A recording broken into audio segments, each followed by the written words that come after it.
Cute యార్. వీడిని పటాయించే lucky అమ్మాయి ఎవరో.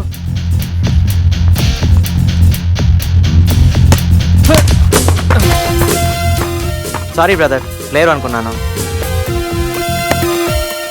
ఎవడిపోయి నువ్వు జేమ్స్ బాండ్ లెవెల్ ఎంట్రీ ఇచ్చినావు?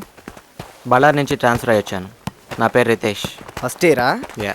బళ్ళారి నుంచి వచ్చావా? అంటే మనకు కూడా ఆదింద్రలాగా ఫ్లాష్ బ్యాక్లు ఏమైనా ఉన్నాయా? ఉండే ఉంటాయి, లేకుంటే ఫస్ట్ ఇయర్కి ఇంత కటింగా? ఇంట్రెస్టింగ్. సిగరెట్ అలవాట్లేదు. అయితే ర్యాగింగ్ దాంతోనే స్టార్ట్ చేద్దాం. పీల్చరా, మొత్తం సిగరెట్ ఏక దమ్లో పీల్చాలి. పీల్చు, తాగు, పీల్చు. వాంతో ఫ్రెండ్లీగా ఉన్నామని చెప్పు, లేకపోతే సాయంత్రం పటాన్చారు తీసుకుపోతాం. ఏంటమ్మా ర్యాగింగ్ చేస్తున్నారా వెదవులు? నన్ను కూర్చుంటారంటారా బడవా? మిమ్మల్ని ఇలా 2 సార్లు గుంజి కొట్టపోతే పటాన్చారు తీసుకెళ్ళి కుమ్మేస్తున్నారండి. ఇది కూడా ర్యాగింగ్లో పార్ట్ అంటండి. అవునా? ఆయ్. ఇది కూడా ర్యాగింగ్ లో పార్ట్ అనుకో. వెళ్ళరా, వెళ్ళి క్లాస్కి వెళ్ళిపో. గాడి కొడుకులా ర్యాగింగ్ చేస్తారా? ర్యాగింగ్ ఏం చేయలేదు సార్, ఫ్రెండ్లీగా మాట్లాడుతున్నాం. నన్నే కొట్టిస్తారా? చదువు లేదు, శ్రద్ధ లేదు.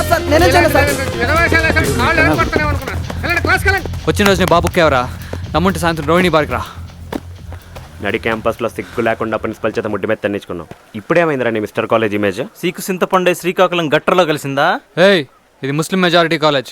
అగ్గి పెట్టానంటే బుక్ అయిపోతావు. ఇది హిందూ మెజారిటీ దేశం. అగ్గి బుగ్గి అన్నామంటే ఆవిరైపోతుంది. చాలే.